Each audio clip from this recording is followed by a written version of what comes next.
चलिए बात करते हैं क्लास 6 पॉलिटिकल साइंस। मैंने आपसे बोला था कि मैं कोशिश करूंगी एनसीईआरटीज़ की वीडियोस को कवर करने की, तो टॉपिक वाइज कंप्लीट करते हैं और क्लास वाइज भी मैं कोशिश करूंगी एक chapter every Sunday I try to upload the videos. Okay, so without any delay let's start. Class 6 अगर पॉलिटिकल साइंस देखा जाए तो इसमें सबसे पहला चैप्टर है अंडरस्टैंडिंग डाइवर्सिटी। ये बेसिक है, बेसिक मतलब एक कवरेज क्लास 6 के स्टूडेंट्स का लेंगे, बट ये हर एक पर्सपेक्टिव से अगर इसको देखते हैं, कंपटीशन वाले बच्चे जो पहली बार पॉलिटिकल साइंस से इंट्रोड्यूस होने जा रहे हैं उनके लिए काफ़ी बेनिफिशियल है, एंड एकेडमिक्स बच्चों के लिए तो है ही।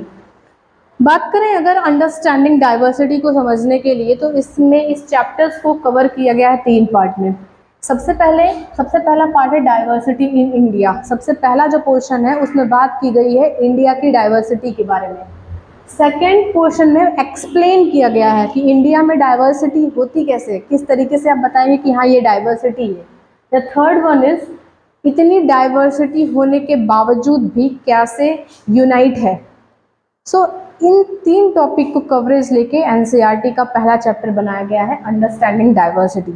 तो सबसे पहले उसके पहले मैं बात करने की कोशिश करूँगी डाइवर्स सोसाइटी क्या होती है। अगर हम ध्यान दें, हम सब एक जैसे नहीं दिखते हैं, हम एक तरीके के कपड़े भी नहीं पहनते, एक तरीके का फूड भी नहीं खाते, कल्चर भी सबका अलग है, रिलीजन भी अलग है, मतलब काफ़ी डिफरेंस है हमारी सोसाइटी में। तो उसी को एक्सप्लेन किया गया है। एक बार देखते हैं क्या लिखा है। Diverse society, we wear different clothes, हम डिफरेंट तरीके के क्लॉथ्स पहनते हैं। स्पीक डिफरेंट लैंग्वेज भी हम यूज़ करते हैं।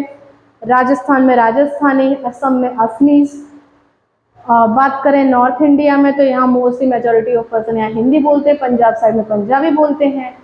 आप साउथ साइड में जाएंगे तमिलनाडु केरला साइड में तो वहाँ पे Dravidian language, south language, Tamil या फिर कन्नड़ वगैरह वहाँ पे लोग यूज़ करते हैं।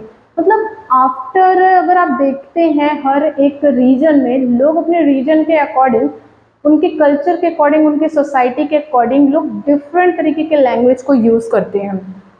Belong to different culture background,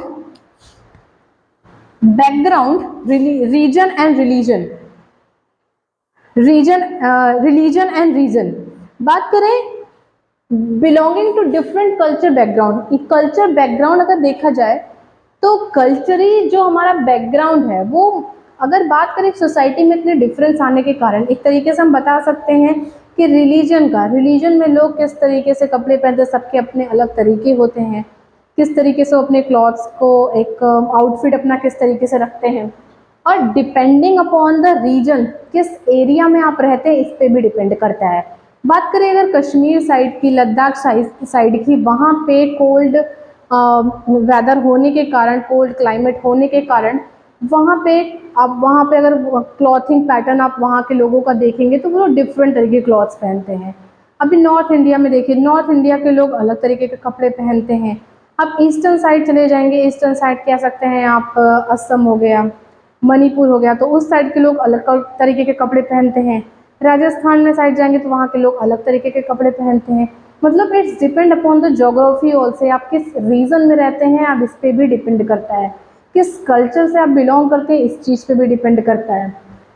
अब इन्हीं सब के कारण, इस तरीके की डाइवर्स सोसाइटी के कारण, जिससे निकल के आता है इनइक्वालिटी। इनइक्वालिटी कैसे? जब इतनी डाइवर्सिटी होगी तो फिर कुछ होंगे जो लोग अपना एक तरीके की रिच प्रॉस्पेरिटी रखते होंगे, कुछ होंगे जो भी रिसोर्सेज हैं उन रिसोर्सेज को वो एक्वायर नहीं कर पाते होंगे, जिसके कारण एक डाइवर्सिटी एक तरीके का यहाँ इनइक्वालिटी जनरेट होती है। देखते हैं, inequality comes about when the person does not have the resources and opportunity ना मिलने के भी कारण that are available to the other person. जैसे सपोज दैट किसी और के पास, पर्सन के पास कुछ अपॉर्चुनिटी है, वो उस तरीके के रिसोर्सेज को वो एक्वायर कर सकता है, बट मैं उस तरीके के रिसोर्सेज को मैं एक्वायर ना कर पाऊँ, तो मेरे और उसके बीच में कहीं ना कहीं पे एक डाइवर्सिटी वहाँ पर जनरेट होगी। जैसे क्लास 6 की बुक में समीर 1 और समीर 2 की कहानी को अच्छे से समझाया गया है। जिसमें बताया गया है कि एक पर्सन काफ़ी एजुकेटेड है, दूसरा पर्सन न्यूज़पेपर्स बेचता है, जिसके कारण उन दोनों के बीच में as a barrier education background कहा रहा है। दोनों के कारण उसको अपॉर्चुनिटी मिली है एजुकेशन गेन करने के लिए, उसको उस तरीके से अपॉर्चुनिटी नहीं मिलती है। अगर वो एजुकेशन लेगा तो वो हो सकता हो कि आगे फ्यूचर में चल के काफ़ी अच्छी जॉब वो गेन कर सके, बट वो वहीं पे रह जाएगा, उस बैरियर से निकल ही नहीं पाएगा। अब उस तरीके से उसका बैकग्राउंड भी इसी तरीके से डिफाइन होगा। इस तरीके से आप बता सकते हैं अपॉर्चुनिटी के कारण या फिर रिसोर्सेज के कारण भी डाइवर्सिटी आती है और इनइक्वालिटी भी जनरेट होती है। जैसे एग्जाम्पल अगर बात करें इंडिया में कास्ट सिस्टम की, इंडिया में कास्ट सिस्टम एक बहुत बड़ा एग्जाम्पल है इनइक्वालिटी का। हम अपनी सोसाइटी में अगर देखें तो हमारी सोसाइटी में कास्ट डिस्क्रिमिनेशन सबसे बड़ा कारण है जिससे लोग फेस करते हैं इनइक्वालिटी। ये ऐसा नहीं है कि सिर्फ इंडिया में ही कास्ट डिस्क्रिमिनेशन है, हाँ हमारे इंडिया में कास्ट डिस्क्रिमिनेशन काफ़ी डोमिनेटेड है, लेकिन हम दूसरे भी कंट्री में बात करें, यूरोपियन कंट्री में रेसेस की वजह से होता था, कहीं पे कलर्स की वजह से होता है, कहीं फेयरनेस के कारण होता है। तो तरह तरह के हो सकते रीज़न हो सकते हैं इनइक्वालिटी को जनरेट करने के लिए, लेकिन हमारे सोसाइटी में कास्ट डिस्क्रिमिनेशन उनमें से एक कारण है जिसके कारण हमारी इंडिया सोसाइटी काफ़ी इनइक्वालिटी फेस करती है। According to this, society is divided into many groups depending upon the work. This created a situation of inequality. अब सभी कास्ट डिस्क्रिमिनेशन होने के पहले मेजॉरिटी ऑफ पहले ऐसे डिसाइड किया गया था, सबके कामों को बांट दिया गया कि तुम जो है एजुकेशन प्रोवाइड करो, तुम आर्मी में अपना जो है करियर तुम्हें देखना है, किसी का बिजनेस में रहेगा और किसी में जो ऑन द ग्राउंड लेवल पे जो सफाई वगैरह करते हैं। इस तरीके से सोसाइटी हमारी डिवाइडेड थी।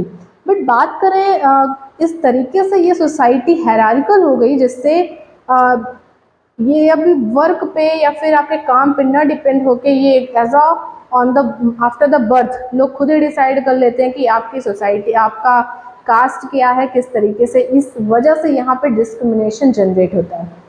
आगे अगर बात करें हम, बट कई तरीके से ये कास्ट डिस्क्रिमिनेशन तो एक मानते हैं कि ये इनइक्वालिटी का मेन कारण है। अगर हम डाइवर्सिटी को हर जगह, डाइवर्सिटी का मतलब ये नहीं होता है कि डाइवर्सिटी इनइक्वालिटी को ही जनरेट करती है। डाइवर्सिटी से हमारी सोसाइटी काफ़ी ब्यूटीफुल दिखती भी है। कैसे? सपोज दैट अगर सब एक ही जैसे दिखने लगे तो हम डिफ्रेंशिएट ही नहीं कर पाएंगे कि हम किसकी बात कर रहे हैं। एक ही तरीके के फूड आप खाएं, सुबह एक ही तरीके के आप फूड तीनों टाइम खाएं, तीनों टाइम ही नहीं, आप अगले दिन भी वही खाएं, फिर अगले दिन, मतलब एक तरीके का बोरिंग शेड्यूल वहाँ पे जनरेट होने लगेगा, जिसके कारण इतनी डाइवर्सिटी, कहीं कहीं डाइवर्सिटी इतनी ज़्यादा अच्छी भी होती है कि वो एक ब्यूटीफुल वर्ल्ड को क्रिएट करने में भी काफ़ी इंपॉर्टेंट रोल प्ले करती है। जैसे बात करें, but many times the diverse different peoples, that is diversity in terms of food, festival, clothes, language, etc. makes world beautiful. इस तरह के डिफरेंस, चाहे आप अलग अलग लैंग्वेज बोलते हैं, अगर एक तरीके की लैंग्वेज अगर आप बोल रहे हैं तो भी देखिए एक तरह आपको पता है कि नॉर्थ इंडिया में लोग मेजॉरिटी हिंदी बोलते हैं, साउथ में तमिल बोलते हैं, और भी लैंग्वेज है, कन्नड़ वगैरह भी है, लेकिन वहाँ पे एज एग्जाम्पल लेते हैं तमिल भी वहाँ पे लोग बोलते हैं।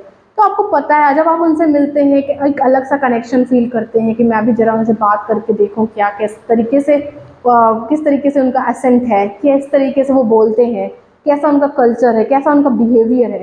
तो ये आपके अंदर एक सेंस ऑफ एक्साइटमेंट क्रिएट करता है, जिससे आपकी सोचने की क्षमता भी काफ़ी बढ़ती है, आपको कुछ सीखने को भी मिलता है।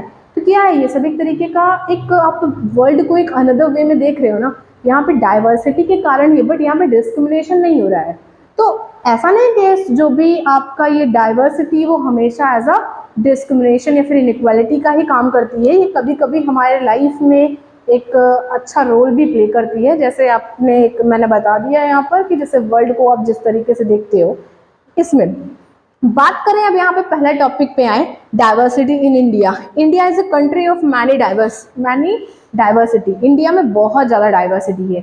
We speak different language, have various types of food, celebrate different festival, practice different religion. हमारी इंडिया में इतनी ज़्यादा डाइवर्सिटी है, लोग अलग अलग तरह के कपड़े पहनते हैं, अलग अलग तरह के फूड खाते हैं, फेस्टिवल सेलिब्रेट करते हैं, डिफरेंट तरीके के सबके रिलीजन है, हिंदू है, मुस्लिम है, जैनिज़्म है, बुद्धिज़्म है, क्रिश्चियनिटी है, इस तरीके से रिलीजन है, लेकिन फिर भी हम यूनाइट है, फिर भी हम एक ही कंट्री में रह रहे हैं।